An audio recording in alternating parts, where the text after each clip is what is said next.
about me. My birthday is in exactly 1 week.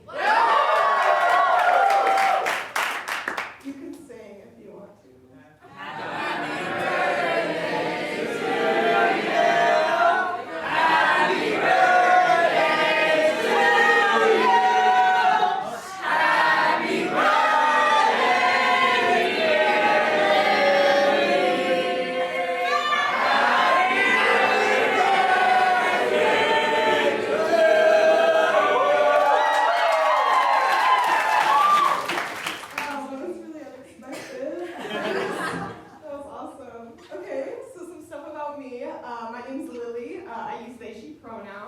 But I use they, she pronouns in the way that my pronouns are actually they, them, but my dad will get confused. I use they, she pronouns in the way that my pronouns are actually they, them, but like I'm afraid of commitment. And I use they, she pronouns in the way that it's actually they, them, but like I'm growing my hair out, so like I don't really know.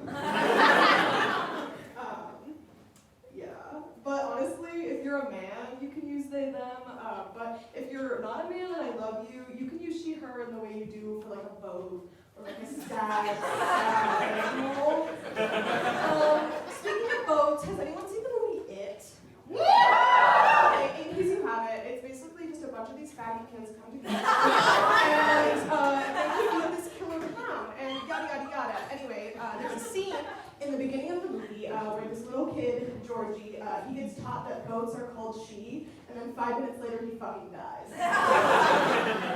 So maybe I think conservatives are right. We shouldn't be teaching kids about pronouns. Because if we do, a clown will eat them. Yeah, and maybe that was like Stephen King's whole thing, writing it. Like, spoiler alert for it, he even kills the gay character in the end. So he's punishing us for being gay. And while that little twink was torn from I was two in the verbal sense. I was bullied, which I think is equally as bad. I was bullied for all my life, for literally anything, for small things, for big things. First and foremost because I was a nerd, which is kind of fair. Which one time I was stepping on the end of a rake, and it would go up pretending to use the force, and it ended up smacking me in the head and splitting both of my eyebrows open.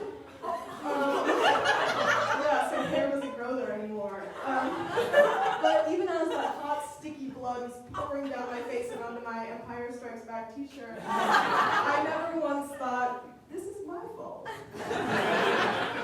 But honestly, I think being a nerd about like sports is even more embarrassing than being a nerd about like movies and comics and stuff. Like take my dad, for example.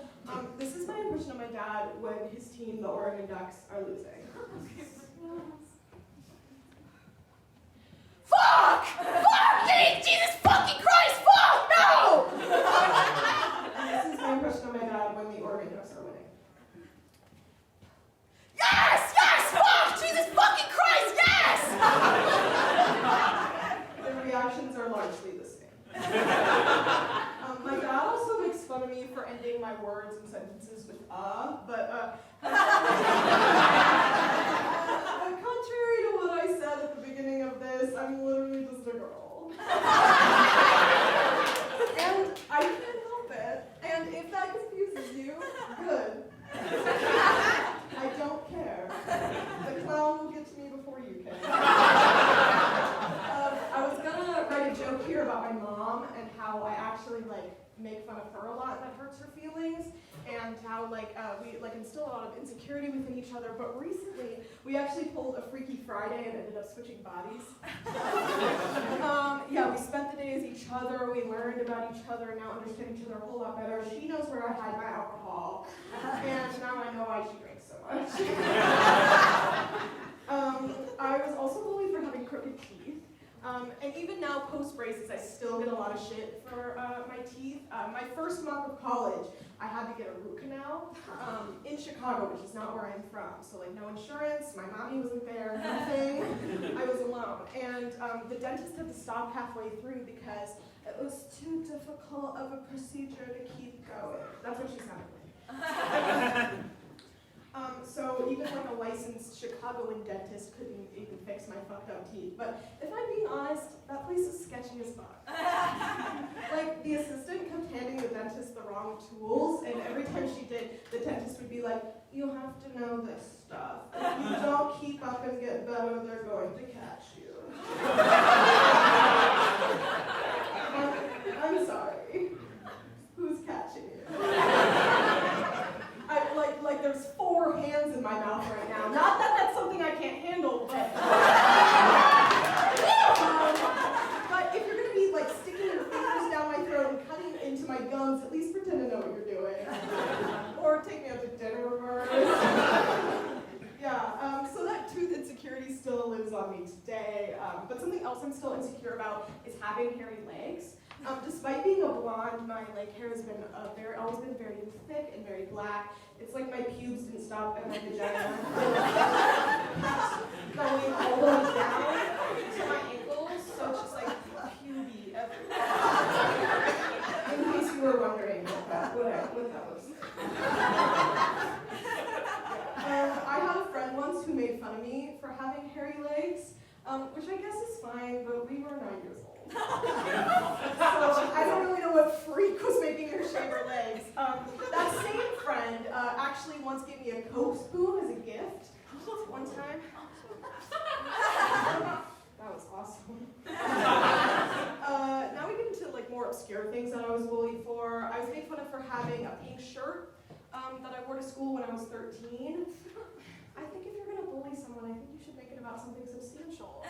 Because they could have bullied me for the fact that that pink shirt was actually a full-length dress that I had stuffed deep into the crevices of my Goodwill Forever 21 mom jeans, but they didn't make fun of me for that.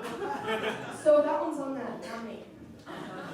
Sure, it took me 10 minutes to restuff my pants every time I went to the bathroom, but I wasn't the one stuffing my trainer bra, Ariana. That was you. And everyone knew about it. That all happened in like 2016, which if you were online at all during that time, you remember those clown videos that were going viral. And that was the same year that I discovered pronouns and gender nonconformity as a whole, so maybe I did deserve to get eaten. I was bullied for literally anything. One time I was out to eat with my friends, and I asked for a straw to go with my drink. And growing up in Portland, there was a big emphasis on sustainability, but I didn't know at the time that the straws, not using them was to save marine life. I thought it was because of what they did to that poor camel's back.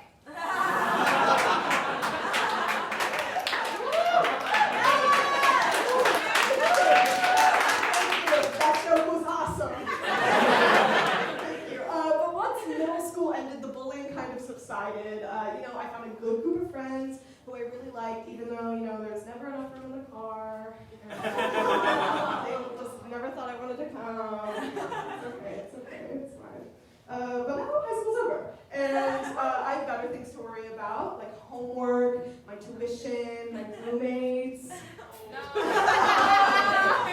Despite what it may seem, I'm not the weird roommate. All I do is sit in my room, watch TV, do my homework, paint myself green, and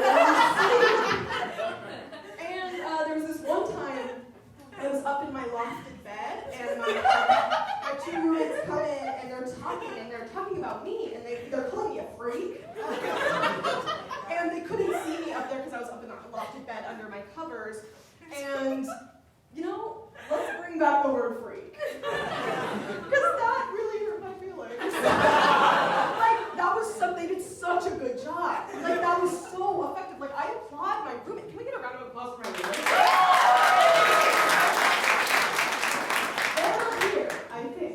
But if they are, good job. That was awesome. I think words like freak are much more effective than words like the R word, for example, which makes you sound like an 11-year-old boy who wears basketball shorts during the winter.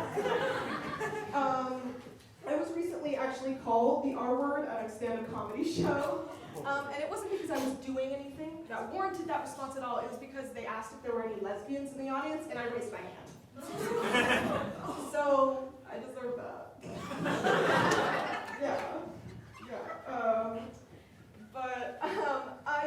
That's why you should never raise your hand in class, even if you know the answer.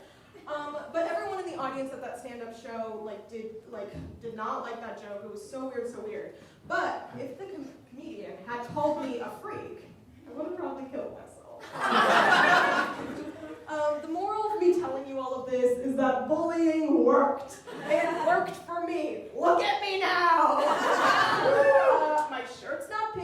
my legs are shaven, and you can't see how yellow my teeth are from all the way back there. And I'm studying comedy.